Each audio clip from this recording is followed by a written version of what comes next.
If you think that sexual harassment charges are new, think again. Anita Hill's testimony against U.S. Supreme Court nominee Clarence Thomas in 1991 was a milestone, to be sure, and it reveals the standard operating procedure. A he said, she said, no evidence, no corroboration, no proof, and a man's reputation is in tatters. I remember this case unfolding.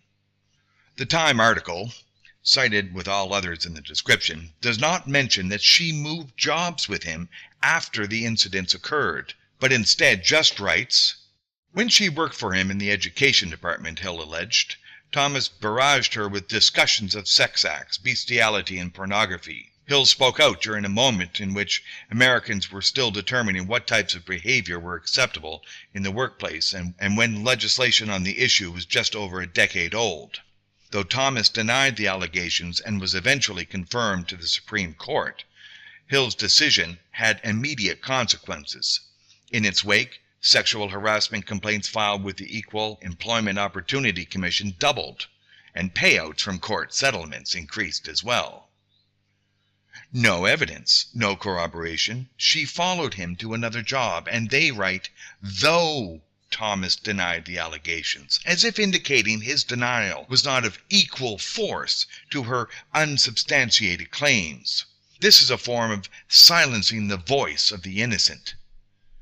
What we get from the BBC article is about the silencing of voices of the innocent.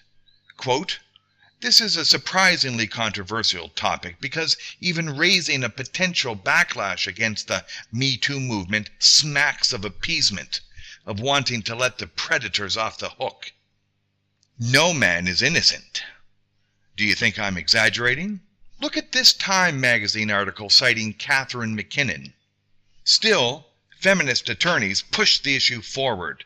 Catherine McKinnon helped develop key legal theory by naming and distinguishing two types of harassment, including those which produce a hostile working environment for women and the quid pro quo type, in which career opportunities are offered in exchange for sex. Catherine McKinnon is the feminist who says, all sex, even consensual sex between a married couple, is an act of violence perpetrated against a woman. So, no man is innocent does not sound that far-fetched anymore, does it? Time cites one of the main witch huntresses, a venomous feminist, all based on a he said, she said. Men lose. No attempt allowed at defense. We look back in history and see it was men who were to court and woo women. And after the sexual liberation in the 1960s, this men's initiative was supposed to continue. But it is a trap. All consensual sex is violence. All men who initiate, all who man up and approach a woman, is a potential rapist in the minds of women in the West.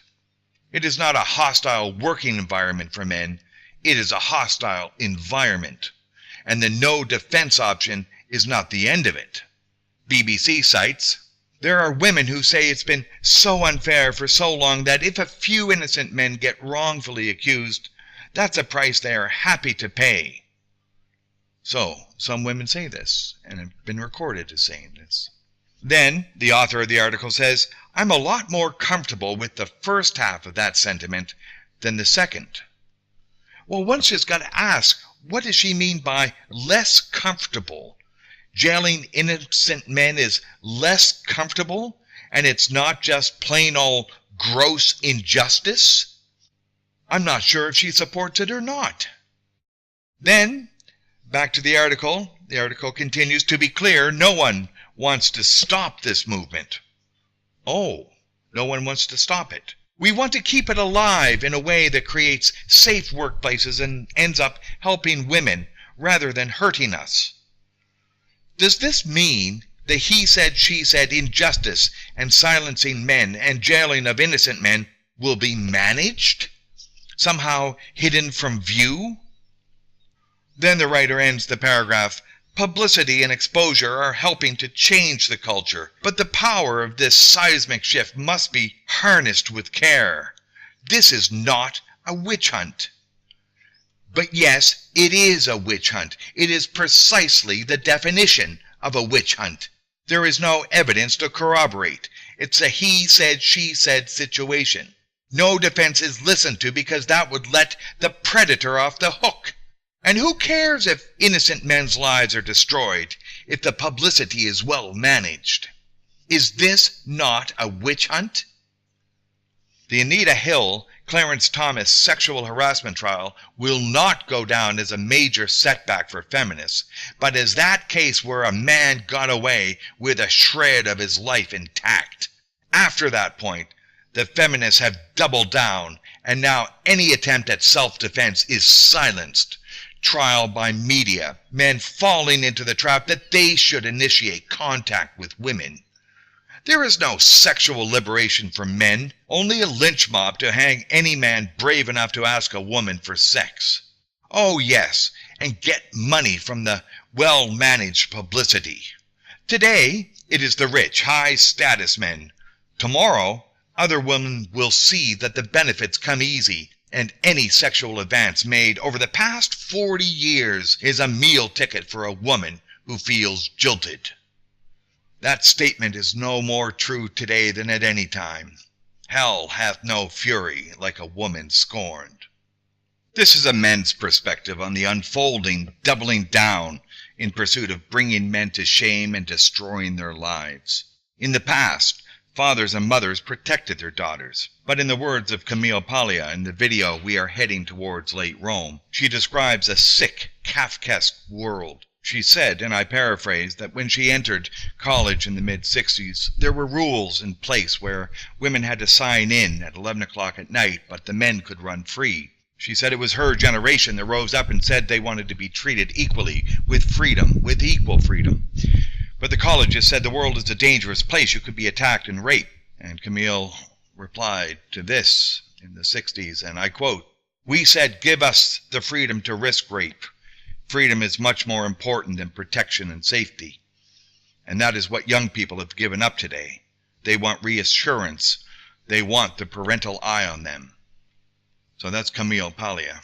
Today, fathers and mothers aren't supposed to protect daughters, and daughters get propositioned and then run to the state or the media for protection. Mgtow have the solution. Let women proposition you with a kind word, a gentle caress, or a slightly clumsy grope, and then, if they are those women who you do not like, you have the choice to report them for their sexual harassment. But remember, even if they start it and then don't like themselves, they can report you anyway. It is a sick, Kafkaesque world. BBC adds, and I quote, "There's often no corroborating evidence in cases of historic abuse, no witnesses or photographs. We are still learning how to distinguish what seems credible and what doesn't. Women's stories of harassment should be believed, and they often haven't been in the past. But they should also be able to withstand scrutiny.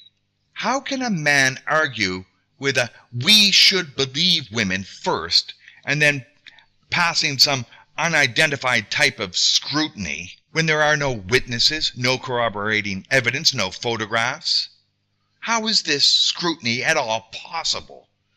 It is a sick, Kafkaesque world when a man feels he has to videotape every encounter with a woman. Go Mgtow.